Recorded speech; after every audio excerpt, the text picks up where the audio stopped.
आपको ये नहीं लगता कि आप यहाँ पे आए या आपको इससे बदनामी हो सकती है, आपका ग्रेड गिर सकता मैं है? खुश हूँ मेरी बदनामी हो। या तो पैसे तो लेते हैं वो महफिलों के आने के लिए, लेकिन यहाँ पे क्यों नहीं है, क्या वजह? देखें, सबसे पहले अपनी नमाज तो पूरी कर लें वो बेचारे।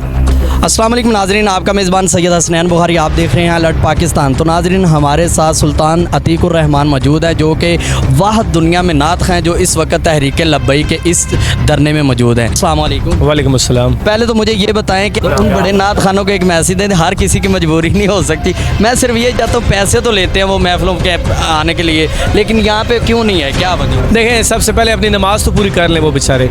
आप उन नात खानों को क्या मैसेज देना चाहते हैं जो सरकार के नाम का खाते हैं, लेकिन यहाँ पे मुसलमान बहन भाइयों के लिए यहाँ पे मौजूद हैं? देखिए, मैं बदगुमानी नहीं करता, क्या पता मजबूरी हो, लेकिन मैं समझता हूँ कि वो शख्स इतना बेहिस है जो हमारी मजलूम माएँ बहनें फ़लस्तीन में इतना जुल्म हो रहा है और वो अपने घर में आराम से बैठे हैं।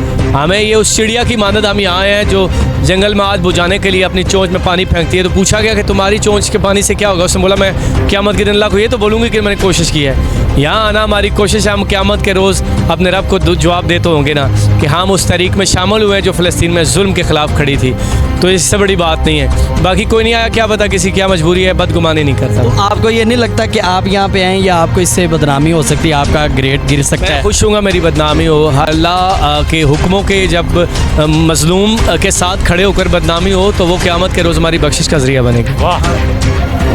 माज़रत के साथ वो नमाज़ पूरी कर लें, बाकी ये बातें बात की हैं। तो वो शेख अब्दुल कादिर जिलानी फरमाते हैं, तो 3 नमाज़ें बगैर वजह के छोड़ दें, मुसलमानों के कब्रिस्तान में मत दफनाएं। हमारे मौलवी ये बातें नहीं बताते, नारे मरवाते हैं और पॉकेट भरते हैं और घरों में चले जाते हैं। पहले उनको बेचारों को अपनी नमाज़ पूरी करवा दें, ये बातें बात की हैं। एक जवाब मुझे दे दे, बस एक जवाब मुझे दे, अल्लाह आपको सलामत रखे।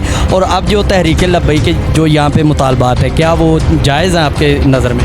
सर जायज़ है, बिल्कुल जायज़ है। दी हमें एक मज़लूम के लिए आवाज़ खड़ी की हुई है हमने, और उनके लिए हमारा अपना तो उसमें कोई मकसद फ़ायदा नहीं है। ये 4-4 दिन के लिए बाहर सो रहे हैं मच्छरों में, कहाँ तो ये उन इमाम हुसैन की सुन्नत अदा कर रहे हैं जो जुल्म के ख़िलाफ़ डटे हुए थे। हाँ जी नाज़रीन, आपने देखा सुल्तान अतीकुर रहमान साहब ने जो बाबा जी के इस मिशन के अंदर दाखिल हुए और आज इस धरने में मौजूद हुए।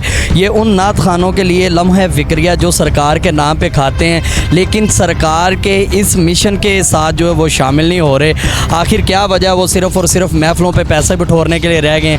ये धरना उनके लिए कोई चीज़ मायने नहीं रखता, फ़लस्तीन मुसलमान बहन भाइयों के लिए कोई उनके जज्बात नहीं है। तो ये उन सब नात खानों को मैसेज भी है कि अपने ईमान दुरुस्त करें और यहाँ पे ज़रूर आएँ। अगर नहीं आ सकते तो कम से कम आप आवाज़ तो बुलंद कर सकते हैं ना सोशल मीडिया पे। आपकी तो आवाज़ भी नहीं निकल रही सोशल मीडिया पे कि फ़लस्तीन के हक़ में आप बोल तो सकते हैं, वो भी नहीं आप बोल रहे। तो आप सबको यही मैं कहना चाहूँगा कि आप सब होश के नाखून लें और ज़रूर फ़लस्तीन के लिए आवाज़ बुलंद करें। तो आपने देखा कि यहाँ पे बहुत सारी ऐसी उलमाए कराम और नात खान भी जो मौजूद हैं। तो जैसा कि आज आपने अतीकुर रहमान साहब को भी देखा, ये भी काफ़ी 2-4 दिन से यहाँ पे आ रहे हैं, तो हम इन्हें देख भी रहे हैं। आज हमने इनका इंटरव्यू भी कर लिया। वीडियो अच्छी लगी हो तो लाइक करें, कमेंट में अपने राय का इजहार ज़रूर करें। तो हमें दें इजाज़त, इंशाल्लाह मिलते हैं नेक्स्ट वीडियो में, तब तक के लिए अल्लाह हाफिज़।